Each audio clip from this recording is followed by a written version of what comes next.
오늘 제목은 나귀를 타고 예루살렘에 입성하신 예수님에 대해서 살펴보려고 합니다. 한 가지 질문을 던지면 하나님은 여러분을 통해서 무엇을 이루기를 원하실까? 하나님 우리에게 바라시는 일이 무엇일까? 우리에게 한번 생각해보고 질문해보라고 말씀해 주고 있습니다. 예수님은 예루살렘에 올라가시며 장로들과 대제사장들과 또 서기관들에 의하여서 많은 고난을 받으시고 십자가에 달려 죽으시고 3일 만에 부활하실 것을 제자들에게 알려주셨고 또 아셨습니다. 주님이 고난 당하실 것을 아셨다라고 하는 거예요. 우리 이 사실을 먼저 생각해야 된다. 주님이 고난 당하실 것을 아셨다는 겁니다.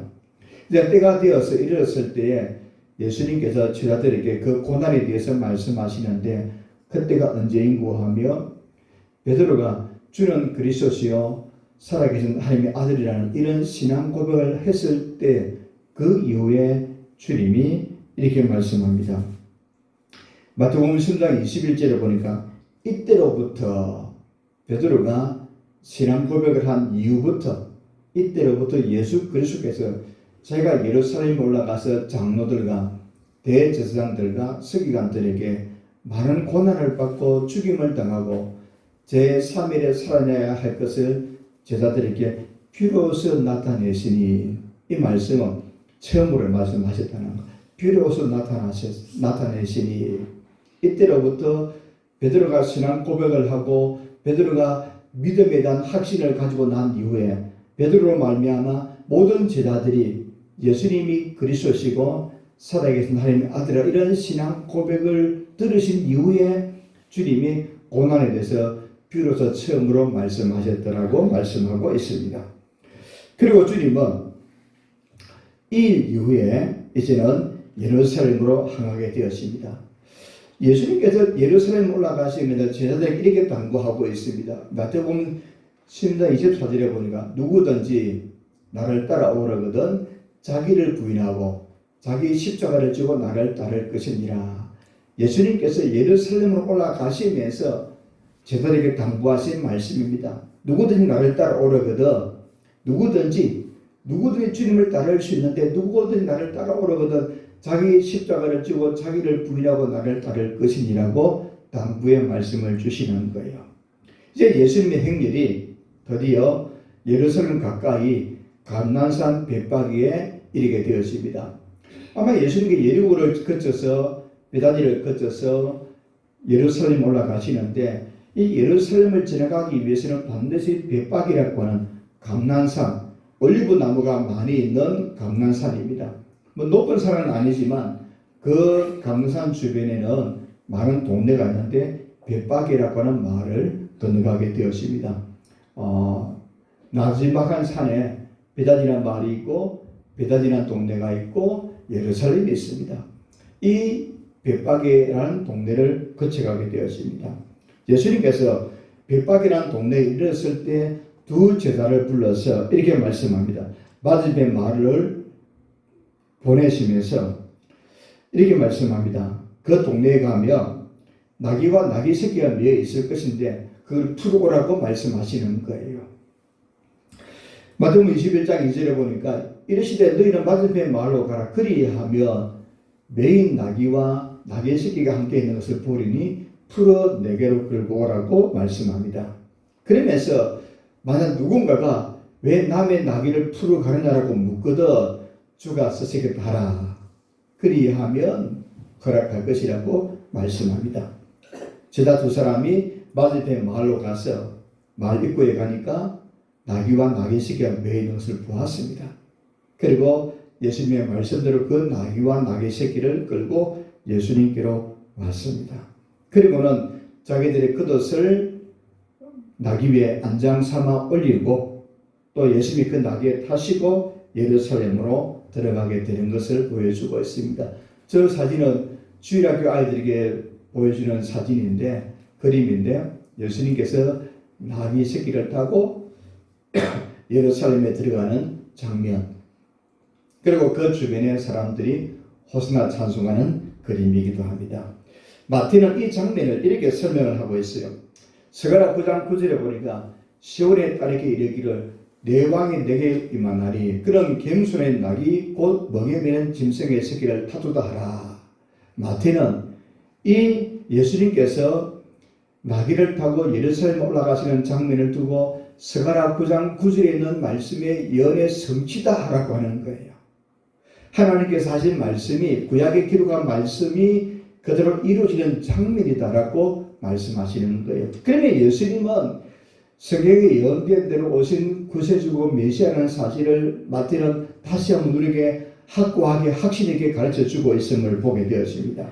그러면서 오늘 8절 9절에 보니까 예수님이 예루살렘에 올라가는데 그 장면을 사람들이 반응을 이렇게 말합니다. 물의 대다수나 수많은 사람들이 그들의 겉옷을 길에 펴고 마치 카페트를 깐 것과 같이 그들의 겉옷을 예수님이 가시는 걸음마다 펴었다고 하는 거예요.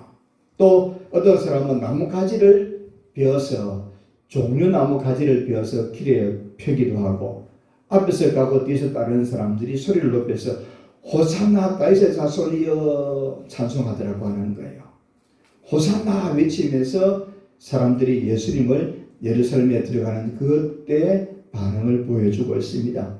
이때 호산나 찬송하는데 이 호산나라는 이 말씀은 지금 우리를 구원하소서라는 그런 뜻을 가지고 있습니다.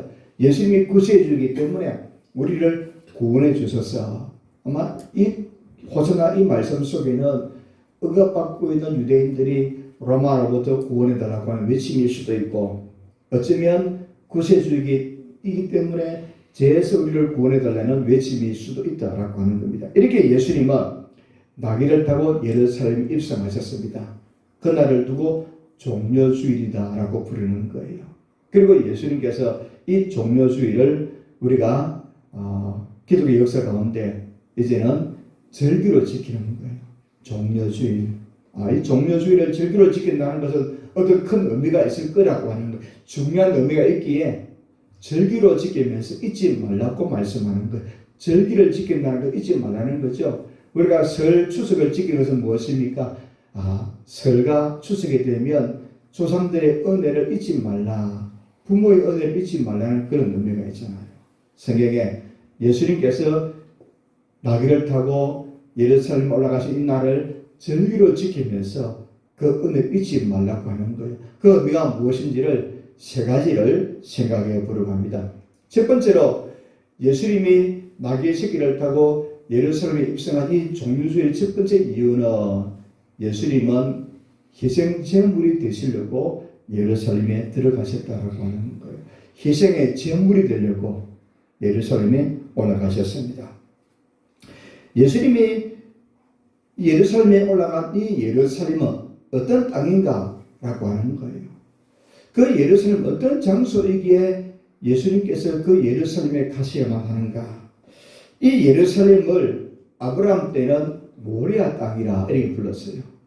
우리도 옛날 지명이 있을 수 있잖아요. 옛날 지명하고 현재 지명이 다를 수가 있어요. 지금은 예루살렘이라고 부르지만 창세기에는 그 땅을 두고 모리아 땅이라고 불렀습니다. 이 모리아 땅에서 중요한 사건이 하나가 있었어요. 창세기 22장 1절로 3절에 보니까 그 일 후에 하나님 아브라함을 시험하시려고 그를 부르시되 아브라함아 하시니 그가 이르되 내가 여기 있나이다. 여호와께서 이르시되 네 아들 내 사랑하는 목자 이삭을 데리고 모리아 땅으로 가서 내가 네게 일러준 한 산 거기서 그를 번제로 드리라. 아브라함이 아침에 일찍 일어나 나귀 안장을 지우고 두 종과 그의 아들 이삭을 데리고 번제에 쓸 나무를 쪼개 가지고 떠나 하나님이 자기에게 알려주신 곳으로 가더니라고 말씀해 주고 있습니다. 하나님이 아브라함을 시험하시려고 하나밖에 없는 독자 이삭을 저 모리아 산에 올라가서 번제로 드리라고 명령의 말씀을 주신 거예요. 아브라함은 그 말씀을 듣고 아침 일찍이 번제에 쓸 나무를 종에게 지게 하고 이삭을 데리고 모리아 산으로 가게 되는 겁니다. 하나님은 이 아브라함이 어떻게 하시는가를 보고 계셨습니다. 3일 되는 날 아브라함은 두 사안을 남겨두고 이삭의 장작을 지우게 하고 하나님이 지시한 산으로 두 사람 올라가게 되는 겁니다. 거기서 번제물로 들을 넣고 이삭을 데리고 가고 있습니다. 이 모리아 산의 사건이 주는 의미가 있는데 그 의미가 세 가지 의미를 가지고 있습니다. 이 모리아 산에서 이삭을 드렸다라고 하는 이 장면은 역사적으로 예수님 오시기 수천 년 전의 사건이지만 이 창세기의 사건을 통해서 예수님께서 예루살렘에서 희생제물이 될 것을 미리 보여주는 예고편과도 같은 거예요. 예수님이 십자가를 질 것을 창세기에 미리 이삭을 번제물로 드린 이 사건을 통해서 예고편을 보여준 거예요. 물론 내용은 좀 다르지만 이 이삭을 번제물로 드리는 것은 앞으로 오실 메시아가 이렇게 희생제물이 될 것이라는 것을 예고편으로 보여준 겁니다. 여기에는 세 가지 의미가 있는데요. 아브라함은 사랑하는 독자 이삭을 번제물로 드린 것 같이 하나님도 사랑하는 독신자 예수 그리스도를 번제물로 드리셨다는 거예요. 똑같은 의미를 가지고 있는 거예요. 예수님이 나귀를 타고 예루살렘에 입성하신 것과 같이 아브라함도 나귀를 타고 모리아 산으로 가셨습니다. 이렇게 예수님이 나귀를 타고 가실 장면을 이미 아브라함이 나귀를 타고 가는 것을 통해서 미리 우리에게 보여주시는 거예요. 또 이삭이 번제물이 되어서 그가 번제물이 되어서 번제물로 드려지게 됨으로 말미암아 또 그가 번제물로 드린다 할지라도 다시 살아 돌아온 것과 같이 우리 예수님께서 십자가에서 번제물이 되어서 죽으시지만 다시 부활하실 것을 이미 예고편을 보여주는 거예요. 이삭이 번제물로 드리는 그 가정 속에서 물론 하나님이 막으셨지만 분명히 번제물로 드리는 가정까지 다 간 그것을 통해서 다시 살아온 것과 같이 예수님은 희생제물이 되셨다가 다시 부활하실 것을 이미 창세기를 통해서 우리에게 예고해 주신 거예요.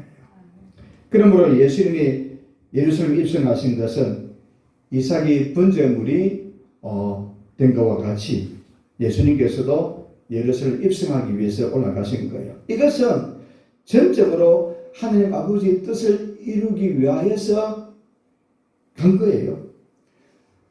예수님께서 이 예루살렘 올라가신 것은 아버지의 뜻을 순종하는 겁니다. 이삭이 모리아 산에 올라간 것은 그 아버지 아브라함의 뜻을 따라 올라가게 된 거예요. 아버지의 뜻에 순종하여서 이삭은 가게 된 겁니다. 아버지의 뜻을 이루기 위하여서 이삭은 번제물이 되려고 아버지를 따라서 가게 된 거예요. 예수님이 예루살렘에 입성하신 것도 전적으로 하나님 아버지의 뜻을 이루기 위하여서 올라가셨다라고 하는 겁니다. 그래서 예수님이 감난산에 기도하실 때 어떻게 기도합니까? 내 뜻대로 마옵시고 아버지의 뜻대로 되기를 원합니다라고 기도하신 것은 예수님께서 하나님 아버지의 뜻에 순종하기 위하여서 예루살렘에 올라가셨다라고 하는 겁니다. 하나님은 모든 사람이 구원받기를 원하는 겁니다. 하나님의 뜻은 모든 사람이 구원받기를 원하는데 이 일을 이루기 위해서 예수님께서 예루살렘 올라가셔서 하나님 아버지의 뜻에 순종하셨다라고 하는 겁니다. 그런데 이 일은 예수님밖에 이 일을 이룰 자가 없다라고 하는 겁니다. 아브라함이 독자 이삭을 드리는데 아브라함에게 이삭을 대신할 다른 아들이 없었던 거예요. 아브라함에게 이삭을 대신할 자가 없었던 것과 같이 하나님께도 하나님의 뜻을 이룰 자는 예수 그리스도밖에 없다라고 하는 겁니다. 아브라함이 하나님께 번제를 드릴 자식은 이삭밖에 없는 것과 같이 하나님의 뜻을 이룰 수 있는 분은 예수 그리스도 한 분밖에 없다라고 하는 거예요. 그래서 독신자 예수님을 드리는 거예요. 그래서 예수님 외에는 하나님 아버지의 뜻을 이룰 자가 없다라고 하는 겁니다. 요한복음 14장 6절에 말하기를 내가 곧 길이요 진리요 생명이니 나로 말미암지 않고는 아버지께 올 자가 없느니라. 예수님으로 말미암지 않고는 예수님을 대신할 자가 세상에 아무도 없다라고 하는 거예요. 그래서 예수님밖에 구원자가 없다라고 하는 겁니다. 그래서 사도행전 4장 12절에는 다른 이로서는 대체할 것이 없다라고 하는 거예요. 대신할 수 없다라고 하는 겁니다. 다른 이로서는 구원받을 수 없나니 천하 사람 중에 구원받을 만한 다른 이름을 우리에게 주신 일이 없다라고 하는 겁니다. 만약 대체할 다른 존재가 있다라고 하면 예수님이 십자가에 못 박히지 않아도 되는데 예수님이 아니고서는 그의 이룰 자가 없어서 예수님이 십자가에 달렸다는 겁니다. 예수님이 예루살렘에 올라가신 이유는 대신할 자가 없다라고 하는 거예요. 이 세상의 모든 인류를 죄에서 구원할 자는 예수 그리스도 한 분밖에 없다라고 하는 겁니다. 인류를 구원하는 십자가를 지는 일은 오직 예수님만이 하실 수 있는 일이라고 하는 겁니다. 이렇게 예수님 외에는 하나님의 뜻을 이룰 자가 없었습니다. 예수님이 희생제물이 되셔서 예루살렘에 입성하셨습니다. 예수님이 예루살렘에 입성하신 것은 이렇게 온 인류를 구원하기 위하는 하나님 아버지 뜻을 이루기 위하여서 하나님 아버지 뜻에 순종하신 것이 바로 예수님의 모습이라는 겁니다. 이 종려주의 또 종려주를 이루어지는 고난주간을 통해서 모든 사람을 구원하기 위해 오신 예수님, 이 하나님의 뜻을 이루기 위해서 오신 예수님, 그 뜻을 이루기 위해서 순종하신 예수님을 바라보면서 우리들도 이제는 우리의 남은 생애가 하나님의 뜻을 이루기 위해서 순종하는 삶을 살아야 되겠구나 다짐하고 결심해서 우리의 남은 생애가 하나님의 뜻을 이루는 일에 귀하게 쓰임받고 또 순종하는 삶을 살아가는 저와 여러분 되기를 주님의 이름으로 축복합니다. 두 번째로 예수님이 예루살렘에 입성하신 두 번째 이유는 성전이 들렸고 예루살렘에 입성하셨다라고 하는 겁니다. 모리아 산에는 또 하나의 중요한 사건이 있습니다. 다윗의 아들 솔로몬 때에 다윗이 성전을 건축하기 위해서 모든 자재를 준비합니다. 근데 그 성전을 어디에 짓는가 하면 아브라함 이삭을 번제로 드렸던 장소 모리아 산에 성전을 짓게 되는 거예요. 역대하 3장 1절에 보니까 솔로몬이 예루살렘 모리아 산에 여호와 전 건축하기 시작하니 그곳은 전에 여호와께서 그의 아버지 다윗에게 나타나는 곳이요 여부서 사람 오르날의 타작마당에 다윗이 정한 곳이라.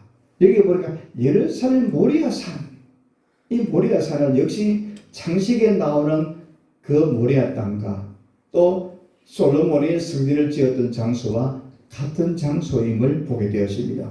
그러므로 예수님께서 모리아 땅 예루살렘에 올라가신 이유는 성전에 들려고 가셨다는 거예요. 성전에 들려고. 예수님이 예루살렘 올라가서 제일 먼저 한 일이 무엇입니까? 성전을 정결케 하신 사건이라고 하는 거예요. 성전에서 장사하는 사람들, 돈 바꾸는 사람들, 매매하는 사람들을 다 내어보내면서 이 성전은 내 집은 만민이 기도하는 집이다라고 말씀하면서 성전의 의미를 가지도록 예수님이 제일 먼저 그 일을 하셨습니다. 그래서 성전이 하는 일은 무엇입니까? 성전은 하나님의 예배하는 장소라고 하는 겁니다. 모든 사람은 이 성전인 하나님이 계신 곳에 나가서 예배할 수 있도록 해주신 것이 바로 성전입니다. 그러므로 사람이 하나님께 예배 드리러 하나님 가까이 갈 수 있는 곳이 바로 성전이라고 하는 겁니다. 또 그 성전은 하나님께 기도하는 장소이기도 하다라고 하는 겁니다. 예수님이 예루살렘에 가셔서 제일 먼저 한 일은 성전을 정결케 한 일인데 이렇게 말씀합니다. 이에 가르쳐 이르시되 기록된 바 내 집은 만민이 기도하는 집이라 칭함을 받으리라 하고 너희는 강도의 소굴을 만들었도다. 분명히 하나님은 이 성전은 만민이 기도하는 집인데 그 만민이 기도하는 집을 강도의 소굴로 만들었다면서 예수님이 책망하고 또 그것에서 장사하는 사람들, 매매하는 사람들, 돈 바꾸는 사람들을 내어보내시는 것을 보게 되었습니다. 예수님은 모래 땅 예루살렘에 입성하셨어요. 하느님이 지시하신 골고다산에 올라가셔서 제물이 되심으로 솔로몬이 건축한 성전과 같이 우리가 하나님께 나아가 예배하는 성전이 되어주셨고 우리가 하나님께 나아가는 기도하는 길을 열어주신 분이 바로 예수님이라는 거예요. 그래서 예수님 자신의 몸을 두고 성전이다라고 부릅니다. 십자가에 달려 돌아가실 때에 구약에 있는 그 성전에서 성전에 있는 지수와 성수를 가로막고 있는 휘장이 둘로 나누어지게 됩니다. 그리고는 누구든 자유롭게 누구든지 마음껏 성전에 가서 기도할 수 있도록 은혜를 베풀어 주시는 거예요. 예수님께서는 자신의 몸이 성전이 되고 하나님께 나아가 기도할 수 있는 길을 열어주시는 거예요.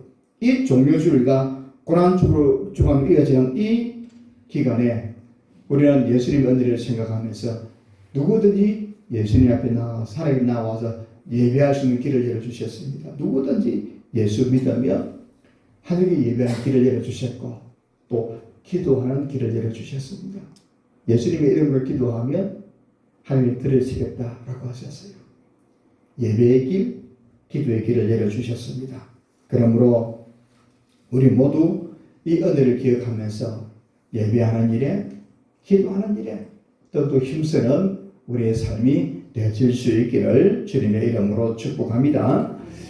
세 번째는 예수님께서 이 예루살렘 올라가신 세 번째 이유는 고난의 길을 가기 위해서 예수님께서 예루살렘을 가셨다라고 하는 겁니다. 마태복음 10장 21절에 말씀하기를 이때로부터 예수 그리스도께서 자기가 예루살렘 올라가 장로들과 대제사장들과 서기관들에게 많은 고난을 받고 죽임을 당하고 제3일에 살아나야 할 것을 제자들에게 비로소 나타내시니 예수님이 예루살렘 올라가는 목적이 분명하다는 거예요. 예수님은 왕이 되기 위하여서 예수님은 많은 사람들에게 존경을 받기 위해서 예루살렘 올라가신 것이 아니라는 거예요. 많은 고난을 받고 십자가에 못 박혀 죽기 위해서 예루살렘 올라가신 거예요. 그런데 그 길을 주님이 모르고 간 것이 아니라는 거예요. 다 알고 갔다는 거예요. 예루살렘 올라가면 잡히고 재판을 받고 십자가를 지고 죽게 될 것을 아셨다라고 하는 거예요. 내가 어떤 일을 당할지 알고 주님이 그 길을 가셨다라고 하는 겁니다. 예수님이 가는 그 길을 하나님은 아브라함이 이삭을 드리고 모리아산으로 가는 그 장면을 통하여서 미리 설명해 주셨습니다. 여러분 한번 생각해 보십시오. 아브라함이 그 아들 이삭을 드리고 모리아산으로 가는데 이삭은 그 사건을 아무도 모릅니다. 그래서 아버지가 가자 그러니까 아버지의 말을 따라서 짐을 지고 모리아산으로 갑니다. 근데 아브라함의 마음이 어떻겠습니까? 아브라함은 그 길을 가는데 3일 동안 모리아산으로 가는 그 과정에서 아마 이 땅에서 태어난 날 가운데서 그가 살아가는 삶 가운데서 가장 가기 싫은 삶이었고 가장 가기 싫은 길이었을 거예요. 하나님이 백살해 준 아들 이삭을 번제로 드리기 위해서 데려간다는 그 사실을 아브라함의 마음이 생각할 때 얼마나 가슴이 아프겠습니까? 얼마나 고통스럽겠습니까? 이삭은 그 길을 모르고 따라갑니다. 그 모습을 보고 있는 아브라함의 마음은 어떻겠습니까? 가슴이 더 찢어지는 거예요. 이 사랑하는 독자 이삭을 하나님의 각을 떠서 번제로 드리기 위해서 간다는 사실을 알고 가는 아브라함. 아버지의 마음이 얼마나 아프고 찢어지고 고통스럽겠는가를 하나님은 이 창세기의 사건을 통해서 우리에게 미리 보여주는 거예요. 아버지의 마음이 어떠한가? 그때 예수님의 마음이 어떠한가를 우리에게 표현해 주는 거예요. 아마 예수님의 마음이 그리했을 거예요. 아브라함의 마음과 같았을 거예요. 온 인류의 죄를 짊어지고 가는 그 고난의 길 가면 잡히고 고난을 당하고 십자가를 지고 수치와 수모를 당하고 비난을 당하고 욕을 당하고 이런 일들을 알고 가는 예수님. 근데 그 길을 주님은 하나님으로서 지는 것이 아니라 사람으로서 그 짐을 지고 가는 거예요. 그러니 그 고통의 짐이 얼마나 무겁고 크겠습니까? 아브라함의 모습이 그랬을 겁니다. 아무도 모르는 이삭은 아버지 번제에 쓸 나무는 있는데 번제에 드릴 양은 어디에 있습니까? 라고 묻고 있는 거예요. 이삭은 아버지가 번제를 드리기 위해서 가는 것은 아는데 번제 질 나무는 있는데 양이 없는 것을 보고 아버지 번제에서 어린 양은 어디 있습니까? 라고 묻고 있는 거예요. 그 질문 앞에 아브라함은 어떻겠습니까? 아마 가슴이 뭉했을 거예요. 너가 바로 번제될 양이라는 사실을 말하기까지 그 아브라함의 마음이 얼마나 고통스럽겠습니까? 이삭의 한 아버지 양이 어디 있습니까? 물을 때에 예수님이 예루살렘 입성하시는 길은 이렇게 힘들고 고통스러운 길을 가기 위하였습니다. 고고다 언덕에서 십자가를 지고 오르시고 고고다 언덕에서 십자가에 못 박혀 죽으시기 위해서 예루살렘에 올라가셨습니다. 그러면서 주님은 그 길을 떠나시기 전에 제자들에게 이렇게 말합니다. 누구든 나를 따라오거든 자기 십자가를 지고 자기를 부인하고 나를 따를 것이다 라고 말씀하는 겁니다. 주님과 같은 마음을 품고 주님이 가신 길을 같이 가자라고 말씀하시는 거예요. 천국을 가려고 하면 하나님의 백성이 되려고 하면 이 길을 가야 한다는 겁니다. 천국 백성이 되려고 하면 고난의 길도 가야 한다는 겁니다. 예수 믿으면 분명히 복이 있습니다. 하나님의 성경에 복을 많이 말씀해 주셨습니다. 복 받는 것 틀림없습니다. 그런데 복과 더불어서 하나님은 우리에게 더 영광스러운 하나님의 나라를 얻기 위해서는 고난의 길도 가야 한다는 거예요. 자기 십자가를 질 수 있는 사람이 되어야 한다는 겁니다. 자기를 부인하고 주님을 따라가는 길에 나서야 한다고 말씀합니다. 천국 가는 길은 자기를 부인하고 자기 십자가를 지고 어떤 고난과 고통이 있어도 주님을 따라가는 것입니다. 이 십자가가 없으면 그리스도인이 아니라는 거예요. 천국 백성이 아니라는 겁니다. 하나님은 여러분을 통해서 무엇을 이루기를 원하실까요? 아마 주님은 이렇게 말씀하실 거예요. 누구든지 나를 따라오려거든. 우리가 주님을 따르거든 자기를 부인하고 자기 십자가를 지고 주님을 따르는 것을 주님이 원하지 아니할까? 이 종려주의 고난주간을 시작하는 이 한 주간 주님이 내게 원하시는 것이 무엇일까? 우리가 한번 이 질문 앞에 아마 마태복음 10장 24절에 있는 말씀 누구든지 나를 따라오려거든 자기를 부인하고 자기 십자가를 지고 주님을 따라가는 길. 우리가 주님 때문에 희생도 해야 되겠고 또 고난도 감당해야 되겠고 또 주의 복도 받으면서 살아가야 됩니다. 분명히 이 길을 걸어가며 이 길의 마지막에는 무엇이 있습니까? 하나님의 주신 영광이 기다리고 있다는 겁니다. 우리의 고난은 가벼운 것인데 하나님이 주시는 영광은 크고 놀랍고 신비롭고 말할 수 없는 영광된 것이다라고 말씀해 주고 있습니다. 그러므로 우리도 예수님을 따라 이 천국에 가기 위하여서는 자기를 부인하고 자기 십자가를 지고 주님 가신 이 고난의 길에 진정으로 따라가기를 힘쓰는 우리 모두가 되셔서 우리가 주님을 만나는 그날 또 주님 앞에 서는 그날에 주님이 다시 오실 그날에 주님의 주님 멸류관 상급 칭찬 놀라운 주의 영광이 있는 줄 알고 이 길을 주님 따르는 길을 잘 달려갈 수 있나 우리 모두가 다 되기를 주님의 이름으로 축복합니다.